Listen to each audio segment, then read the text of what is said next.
Hello, everybody. It's Dr. Eric Balcavage, and we're back for another edition of the Thyroid Answers Podcast. And I have with me Dr. Erica Riggleman, my partner in crime when we do the podcast. How you doing today? Doing great.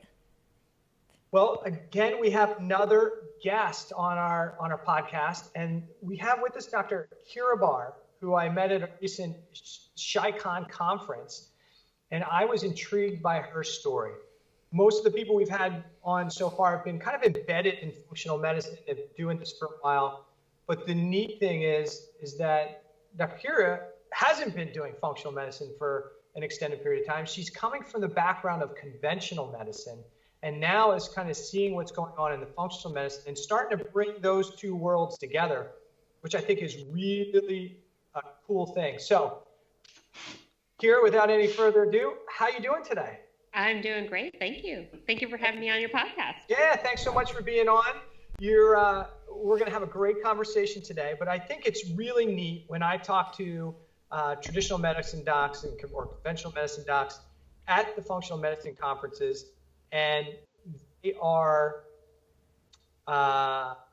seeing kind of this change or seeing where, hey, there's this other thing that I haven't really done or heard about before, and maybe it's not as wacky as maybe I was told it is, and maybe there's some credence to what's going on over here. So can you tell us your story of how you went from conventional medicine practitioner to maybe integrating functional medicine?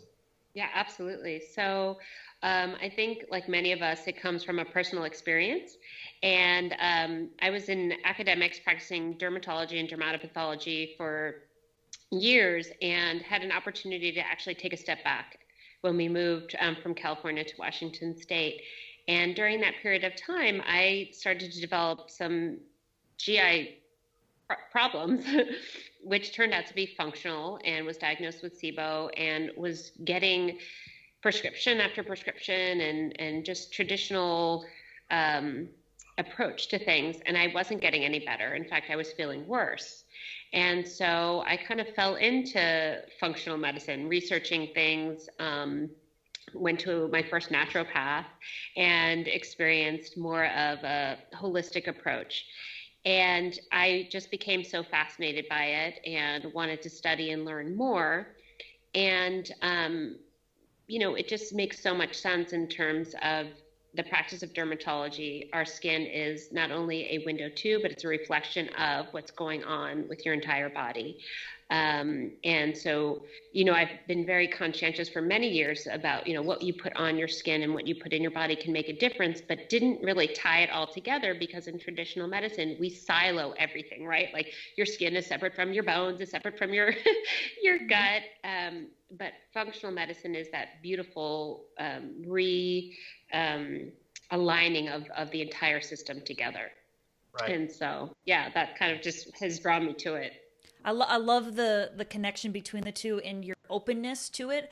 There's a lot of, traditionally trained medical doctors out there that are so close-minded to it that they can't even see it from a different perspective. So I love that you have that open mind and that you are, it's more than just doing the functional medicine. You're probably getting better outcomes with your patients by addressing some of these other factors, correct?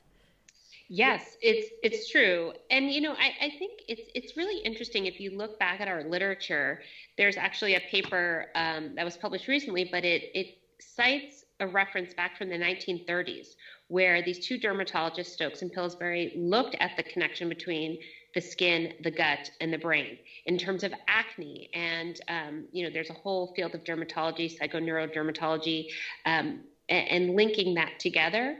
But I think because a lot of people did think it was a little voodoo or not the mainstream, it was shoved under the rug. Mm-hmm. And now it's coming back out. So in dermatology, there actually is a long history of it, but it's ebbs and flows of people want to talk about it. They don't want to talk about it. They want to talk about it. So it's kind of nice to see the resurgence. And there's more studies coming out in terms of botanicals and herbal remedies and looking at true clinical trials of how we can implement these I would say alternative, or, just additional, right? We don't want to think of them as other. We have to incorporate it as just part of the process. So these additional methodologies that we can incorporate for our patients. Do you often get pushback from your patients who are coming in and they have some sort of, rash, or they have acne, and what I see is they want to fix now, and most people don't want to wait. Do you get a pushback when you're trying to treat something that's maybe acute, but then trying to make them realize that maybe for long-term results, maybe we need to address some of these other things? I think yes. And I think that it's very in line with all of what you deal with in functional medicine too. You have to find the right patient who's open to it and who's willing to put in the hard work, because it is not a quick fix. I know that myself. I'm still in the process of recovering. And so, yeah, I think that people are open to it. They're very confused initially. And so sometimes, if it's an acute situation, you do need a bit of a Band-Aid or a quick fix to get them over to the hump, so that they actually have the wherewithal, the mental fortitude and intention to be able to take those next steps, to look at what they're eating, to see what they're putting on their skin, and all of that. So it's definitely a process. Yeah, and I think, Eric, what you said, it kind of hits the nail on the head, is that, we all want the quick fix, right? Right. And if we can get the quick fix, get a quick result in 1 or 2 days, then, for most people, they're like, I can see that, it's done in a day, I'm good to go. And if I just take this, if I just have to take that and that's good, and I don't have to make changes, then life is good, right? The problem is that we haven't educated people to really understand that every medication has an effect and a side effect. And sometimes in the world of functional medicine too, we get off on our tangents, and we are some in our world and may think that medicine in all aspects is bad, and I don't think that's the case. Medicine has its best effect in acute situations, right? And so if you've got if we talk about skin, dermatitis, rash, itchy something, and you've got hives, and you need support, that's what the meds are for. The change in the diet, that's going to take some time, right? That's going to take some time to change. And if you want some immediate results, those things are good. I think the tough part is getting the person to get engaged and involved in their own healthcare, and understand that, hey, this is a short-term fix. Like this, as I just said at a talk I just came from, meds are like Fix-A-Flat, right? So it works. It definitely works to make a difference. I can blow a tire up in seconds with a can of Fix-A-Flat. The problem is, if I do that every day, I will have a tire that's blown up every day, but I got to do it every day. And at some point, that tire is going to blow out, and I'm going to have other effects or side effects. And medications can be the same way. So I think in general, it's a tough deal for both us as functional medicine practitioners, and you as the conventional medicine doctor trying to transition into this world to say, okay, I can do this for you, but this is a short term. This is just temporary. I don't want you to get caught up in this, that this is the long-term solution, because there will be ramifications if you do this for too long, too consistently. And we need to put this other work in to get things done. And again, you're probably right. There's people that are like, nope, not doing that. Right. There's definitely people that are like, oh, well, nobody ever told me that before. I've been to 4 or 5 other docs and dermatologists, and I've still had the same rash over and over again. And that's why I keep going from doc to doc. Nobody's ever told me it's not something that's happening to me, but that it's something that's coming from me, right? So they think it's an outside thing, that there's nothing they can do, that they're handicapped, they can't fix it. When in reality, when they're going to see you, who's now becoming this blend of conventional and functional medicine, you say, listen, this is something that's wrong from within, not something that's typically coming from without. And we can give you the crisis care, but if we're going to give you a long-term solution, and I'm not the last doctor you saw for this skin issue while you're on your way to your next doctor, then we've got to change something about you. Right. And I think too, in our traditional model, we're so limited on time. I think the beautiful thing about this functional space is we create the time with the patient, really have the opportunity to develop a clinician-patient relationship, whereas in traditional practice, you've got 7 or 15 minutes. And it's not by our choice. That's not how we would want to do it. But unfortunately, because of the insurance and all these things, all these extenuating circumstances, our system is really broken. And so as a result, we're like, okay, you got this problem. I mean, derm is very awesome in that way. It's like very visual. It's like, okay, I see the problem. I know what it is. Here's this. Even though in school we learn the basic science, we learn the foundations and the pathways. Unfortunately, in practice in this stage, you have to sweep all of that under the rug and be like, okay, I see what it is. Here's what we do about it. And we don't really have the time in the traditional setting to educate as much as we would like to. And so the physician is dissatisfied and the patient is dissatisfied. And so it's a hard situation. It is difficult. And I think that's the tough part in general when we look at the two different systems. There's a lot of docs in the conventional model that are trapped because they want to do things differently, but they're not going to get paid to do things differently.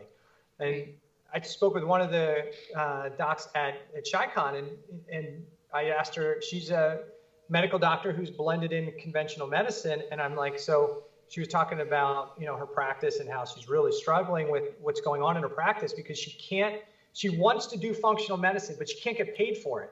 So she's like, I wind up donating all this time. I get behind in what I'm doing. I get in trouble with my insurance kind of practice, but I want to do conventional medicine, but I can't get paid for it. Because she's kind of stuck in that model of how to transition. Yeah, it's a challenge. And for instance, like my husband's a surgeon, and we've talked about he has been trying to he's orthopedics. So with his joint patients and he's dealing with these like morbidly obese patients and talking to them about diet and lifestyle and incorporating turmeric and other things. He's trying, but at the same time, he's hamstrung because these people are not willing to put in the time, the effort. He doesn't have the time. It's a time crunch to get these people optimized. And the other thing is, if something's broke, he's got to fix it. Like there's no, it's a challenge. It is a big challenge, especially for some specialties. I think in primary care or dermatology, where in many ways it is primary care. We have the opportunity. We treat adults, kids. We do surgery. We do pathology. It's kind of a blend of everything. But there are some specialties where it's just not feasible at this stage in the traditional model to be able to incorporate as much as you'd like to. You're pretty trapped. Yeah, and I'd say there's a big jump for some people. That there's a huge hurdle in people's way sometimes. And if you kind of bring in that orthopedic model, I mean, almost all of my patients with chronic arthritis, I test their gut, and they all have yeast and bacterial overgrowth. And there wasn't a lot written up about the tie between the two until recently. Now we're seeing candidal arthritis papers, we're seeing bacterial arthritis papers, and we're seeing these papers come out. And I presented 2 years ago or 1 year ago at ShyCon on this very topic. And it's one of those things that from an orthopedic standpoint, if they had the time and they had the inkling to educate patients, that it'd help a lot of things down the road. But by the time people are getting there, A, their joints are totally destroyed. And B, you've got a person who's never ever heard this before, that their gut and the bacteria in their gut, which is supposed to be sterile, right? Right. There's any way that this stuff could possibly get into their joints and cause arthritis. It's just old age, and it's just, I played sports when I was young, and that's why I have it. Okay. Right. Maybe, but maybe you injured the joint, and that was where all the process started. The bacteria and yeast finally had a place to call home, and just took up residency. So it's a tough deal. Yeah. But let's talk about you and skin, and all of our thyroid people. It's not unusual for them to have skin issues. Okay. Yeah. Dry skin, especially, and so. For the patient who comes in chronically dry skin from a thyroid perspective, obviously we're going to work on gut. You're going to now start looking at that and saying what you're already probably doing and saying, okay, we got to deal with this gutty context. What are the things that you can kind of recommend to patients who really struggle with that dry skin effect from thyroid physician? What can they do while they're working on their gut? Well, obviously, while they're working on the gut, incorporating things that help skin cell turnover, foods that are rich in vitamin A, making sure your B vitamins, especially for thyroid function, right? We need those B vitamins.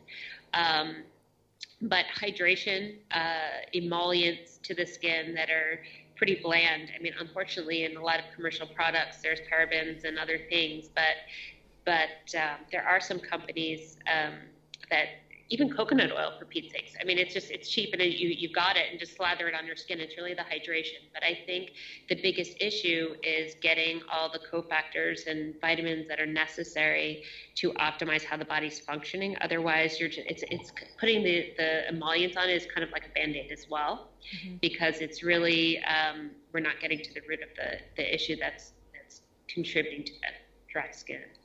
So if they had dry skin, making sure that they do something to hydrate those upper layers, even though those are layers that are sloughing off, they're still going to get some absorption of those things that are going to help. So coconut oil is a cheapie, right? Oh gosh, yeah. Right.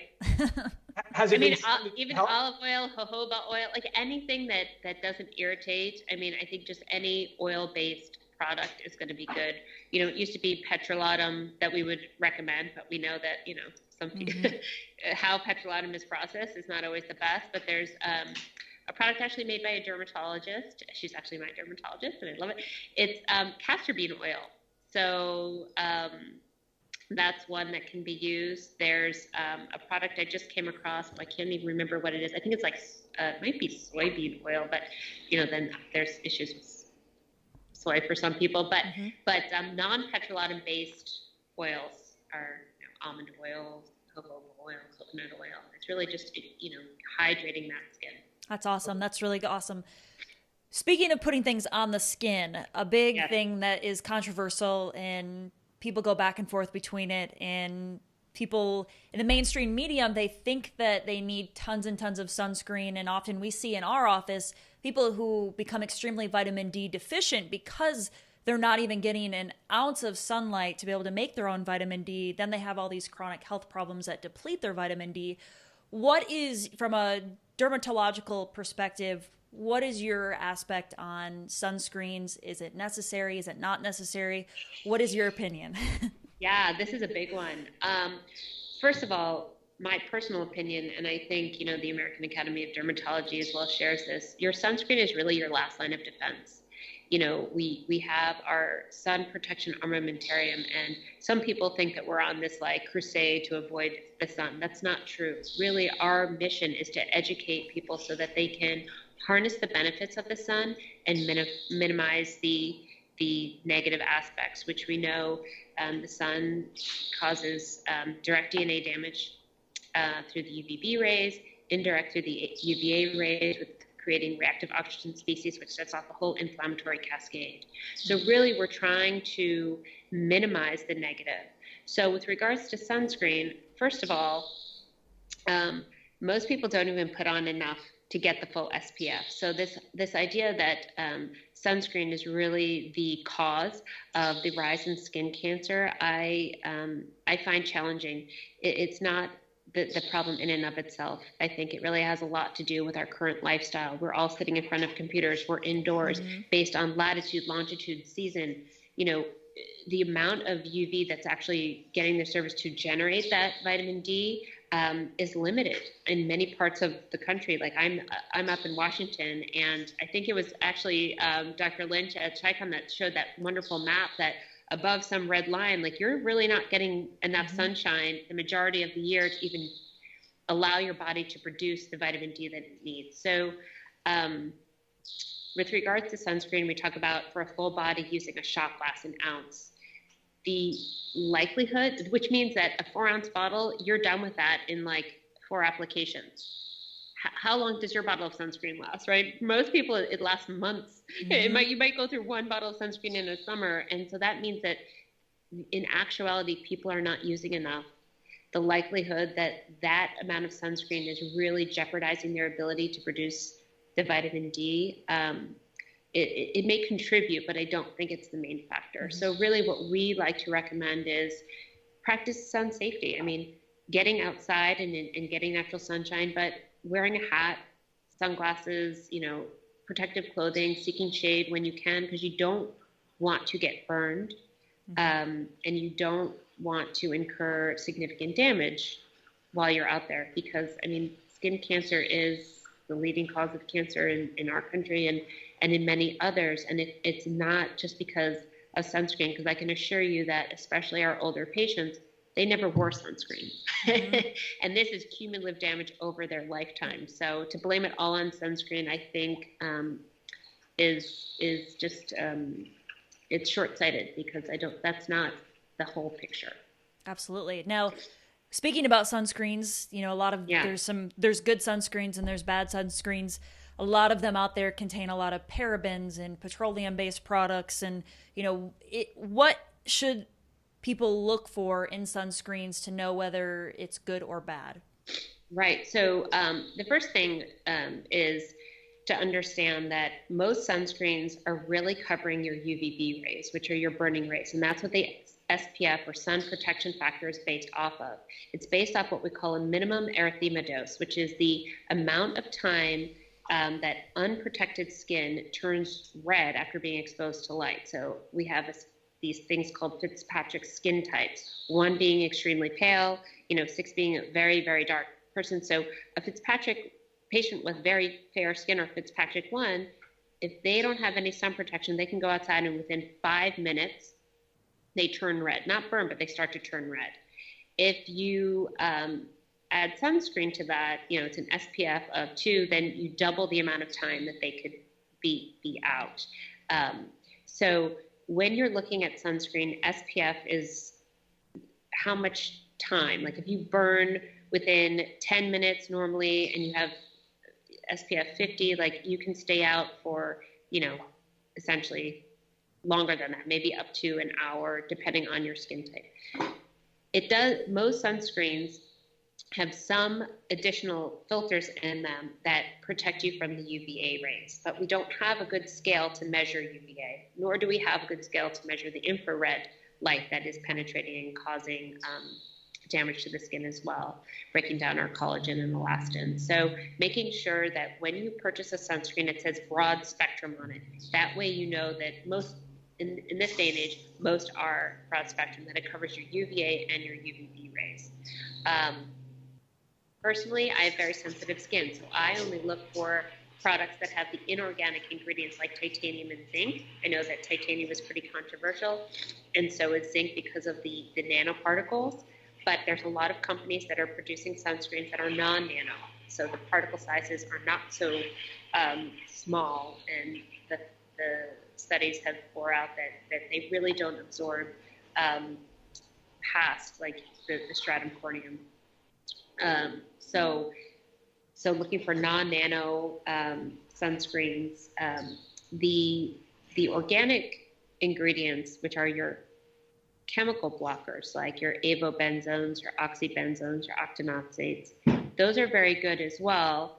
But if you have sensitive skin, avobenzone is one of the leading causes of allergic contact dermatitis. So so those are the I know that's a lot of information, but it's things to think about, looking at the SPF, anything greater than 50, it blocks out about 99% of the rays. Anything above that, you're not getting significantly more protection. And in fact, there are regulations that will probably cap out at it might say 50 plus, but the 70s, the 100s, you're not really getting more bang for your buck with those.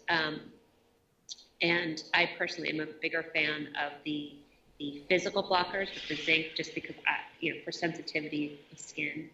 And they've made them much more cosmetically elegant, so you don't have that white sheen. Yeah. So it's interesting. I think we live in a time where we have more people using sunscreen, yet we probably have more skin cancer, right? Yes. And so we have to then think about it and say, you could easily causally, you could say, okay, more skin cancer, more sunscreen use. Obviously, those two things go together, right? And there may be some tie-in. I don't think we can totally rule that out. I think what's probably happening in my opinion, and I could be totally wrong, right, is that the key is we have people who are sicker. We have cellular systems that are sicker, right? So we have skin cells that aren't nearly as healthy as they used to be. And so people are more likely when they get skin or when they get sun exposure, when they get chemical contact, they just aren't able to adapt to those things the way they should be able to. And it's constant bombardment of, when they're out in the summertime, it's bombardment of sunlight, it's bombardment of chemicals on a cellular system that's not very sick. And as a society, potentially, their skin gets very little, in general, like regular small doses of it because we spend so much time in front of computers and radiation. So maybe there's potentially a tie in there. Do you see that as a possibility? I actually do. I think that's a very important point to raise.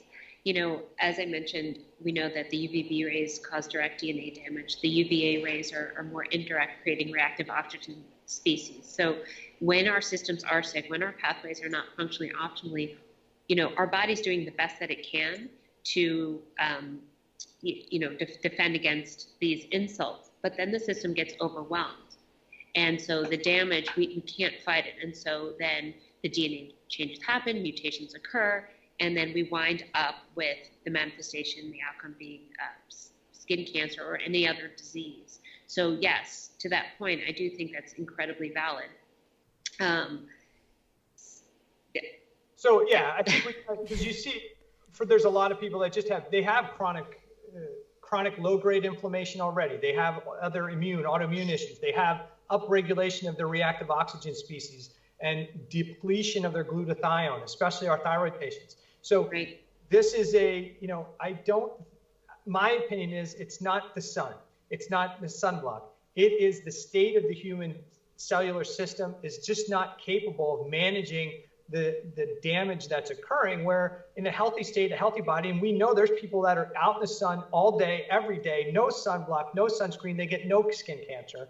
And maybe they're just more adaptable because they're not as chronically ill and as chronically sick, possibly. Possibly. I think that's a really good point. I think the other issue with sunscreen is that many people feel that they're invincible. So they just wear their sunscreen. They don't take any of the other sun protective measures. They're half naked. I mean, if you look at the bathing suits, I think it's funny because I created a line of sun protective clothing that I'm like long sleeves, long pants. And then you have these bathing suits that are like a stitch of fabric, but they're UPF 50. Well, that's not going to do you much good when all of your skin is exposed. So I think it's a combination of those things where, when we're indoors, not getting a lot of sun, and then we have the luxury to go on holiday and you go hog wild. You just fry yourself. You're getting this acute exposure, a lot of your skin, and it overwhelms the system. And if the system is already sick, so I think it's a combination of those things. The way that we interpret, well, all I need is sunscreen, I'm good to go, and they don't reapply it every 2 hours as recommended. They don't put on enough that was initially recommended. So, and then if you have a system that's already sluggish, you just can't handle the insult and the injury. Yeah, I think that's an important factor to play. A few weeks ago, me and my husband were just in Cancun. We were in Mexico, and I would see people that were extremely pale. They'd be laying out. They wouldn't put no sunscreen on. And then I'd see them later on in the day, and they were looked like a lobster. And I had to think in myself, okay, one, they're not putting the sunscreen on. They probably sit at a desk all day long inside, have not had any sun exposure. And then on top of that, we're at an all-inclusive resort. They're eating probably terrible food, drinking lots of alcohol. We know what that does to the gut and the body, creating inflammation. Do you often see that food factors, things that they're doing that can create inflammation, affect sunscreen and sun protection? I'm not sure I'm following your question. So the foods that people eat and drink, do you see that the inflammation that creates in the body, that can lead to more likely being burnt because there's already a level of inflammation in the body? Oh, yeah, I would agree. I mean, there aren't any studies. I don't have any data, but you would anticipate that would make a lot of sense. Mm-hmm. The other thing too, especially with alcohol, your inhibitions are down, you probably stay out a lot longer than you otherwise would, because if you're feeling good, you're not going to feel the sun. I mean, your skin is like this incredible, has sensory organ, but if you're kind of numb to that, you're not going to pay attention either. So I think, to the point earlier, foods that are processed, kind of junk foods that aren't serving your body well, that are not full of nutrients, they're just further depleting the factors that you need to be able to combat some of this inflammation, not only that's being caused by the foods you're eating, but the inflammation from the sun. You just have no resources to manage it. I think I kind of liken it to taking two people who are going to run a marathon, right? If you wouldn't think that you could just get up off the couch and go run a marathon and there's not going to be a problem, right? Kind of like if you haven't been out in the sun at all, that you're going to get up off the couch and go out and spend 12 hours in the bright sun and not expect there to be some damage. And we see the skin damage, but we don't even consider the fact, many people, that the damage that's occurring internally as a result of all that burning that's occurring. Right. And if you use that same line of thinking, if you took the person who eats well, who rests well, they do everything else well, they will probably get to maybe maybe they finish the marathon. They don't finish it, at top, in a winning time, but they finish it. But the person who's obese, overweight, chronically inflamed, has a really lousy diet and lifestyle, they're probably going to punk out somewhere around 3 miles and be much more compromised by what they tried to do. I think we have to look at the sun exposure the same way. If the person's a bit healthier, they do a lot of the right things, they're probably going to be more adaptable. But if they're a person who's used to being out in the sun a little bit more, they take some of those precautions, they're not out at the high time of the day, they're getting their sun exposure in less kind of potent times of the day, they're probably going to tolerate a little. I want to bring up, and it's a question that I don't know that I have the right answer to, so I figure you're the expert to do, is, when I'm taking care of patients and I'm doing an exam, definitely I'm looking for abnormal looking things on their skin as I just kind of go through things.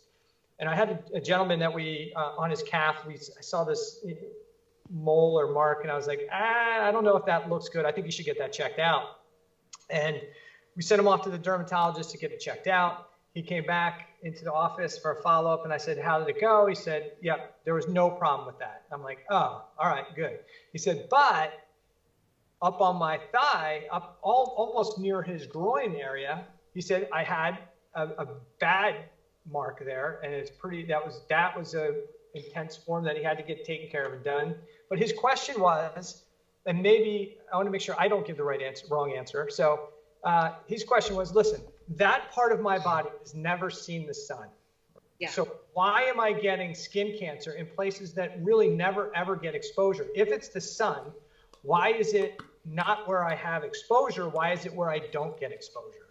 Right. That's a really good question. And not knowing what type of skin cancer it was, let's just say it was melanoma, which is the deadliest form of skin cancer.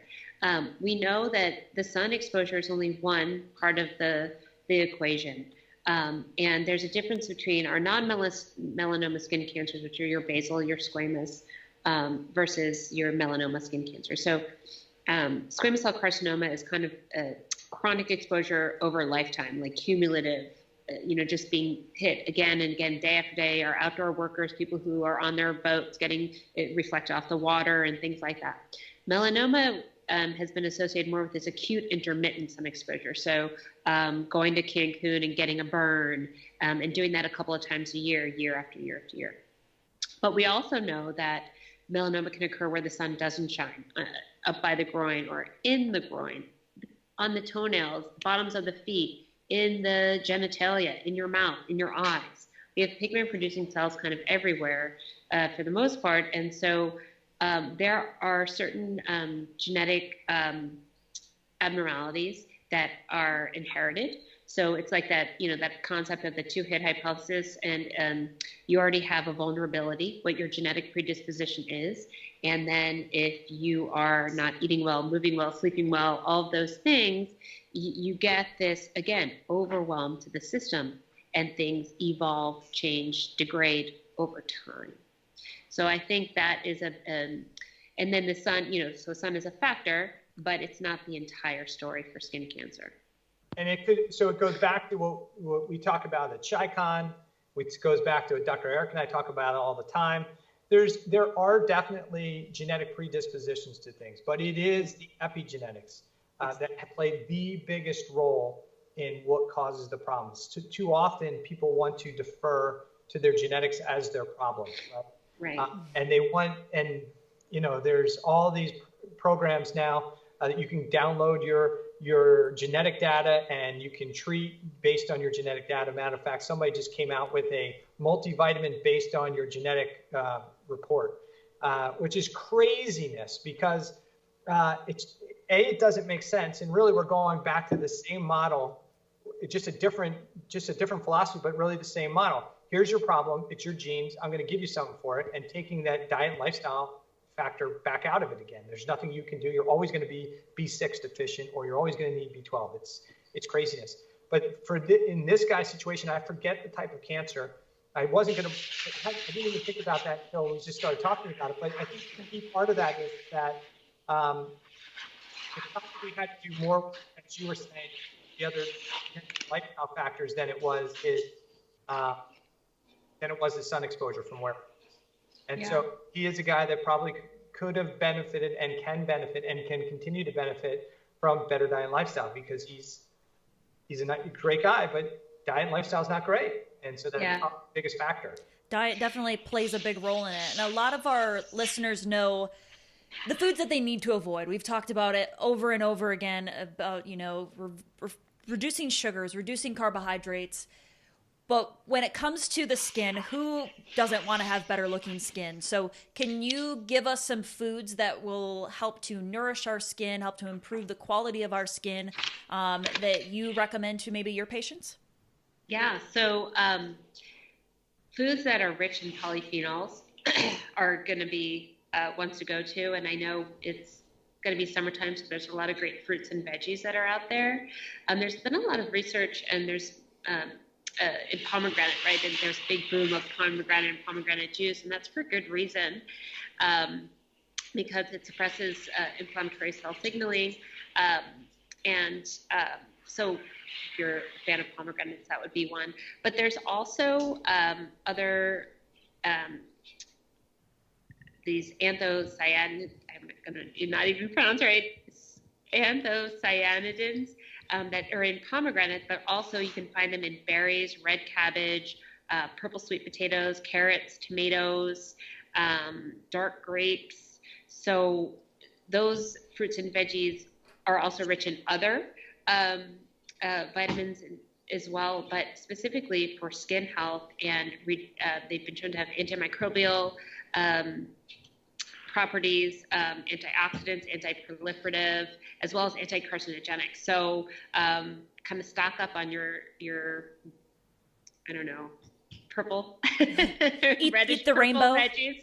Eat the rainbow. I mean, strawberries, apples, cucumbers are also rich in something called fisetin, which is part of the flavonoid, one of the flavonols. And so these have been shown to be very helpful, at least in research studies, for skin health and optimizing skin health, and especially with regards to skin cancer. Awesome. Prevention. Yeah. So I would love to keep talking to you, but I think we've got to kind of wrap this one up. Yeah. So if you had to, and we'd love to get you back on, because we barely touched the surface on stuff we can talk about. So we'll definitely kind of plan to get you back on here. But okay. What would get, if you were, we talked about from a dietary standpoint, we talked about eating kind of the fruits, vegetables, eat all colors of the rainbow, because those foods are the foods that have the nutrients, that as long as you have good digestion and good absorption of those things, they can really help out your health and your skin quality. We talked about putting oils, even coconut oil, some of the healthy oils on the skin to kind of nurture the skin from externally. working on the gut internally. You talked about hydrating, making sure you get proper hydration. This helps support the tissues. What kind of final 2 or 3 pieces would you give the listeners that they could do to improve their skin quality? First of all, don't go nuts. Like, you do the best that you can. You start where you are. But the top things would be go into your bathroom, your shower, whatever products you use the most, and just look at them and look for ingredients like parabens, phthalates. Clean out, just detox your beauty cabinet. The second is, like you just said, stock your fridge with color and enjoy it, because that's, variety is that spice of life, and it also will benefit your skin. And do an experiment with dairy. Cut it out and see what happens. It's amazing what it's done for some teenagers, I tell you that. Oh, yeah. Yeah, definitely I see a big change when kids are willing to just, if they can do a little bit of dairy and carb restriction. Yeah. Skin quality does tremendously. Yeah. Throw that soda out the window. We don't need it. Well, if it's diet, it's probably fine, right? Oh my gosh, don't even get me started. All right, so that's a whole other podcast. Keira, we appreciate you being on. It was great to have you on. Can you just let our listeners know if they're looking for help in the world of dermatology and looking for somebody who's got that kind of nod towards a functional approach, how can they get a hold of you? So that you can contact me at Dr. Barr at chooseresilience.com and also resilienthealthinstitute.com. Right, and I'll post all your information on there. But we really appreciate you being on. That was probably the fastest 45 minutes so far. I got to run, or I'm going to be in the doghouse. So, Dr. Erica, thank you for being back on again. It was great. I'm going to cut everybody knows where we are by this point. So I'm going to cut this one short. Keira, thank you so much. Thank you. And if you're listening to the podcast and you enjoyed this one, please leave some nice comments for us.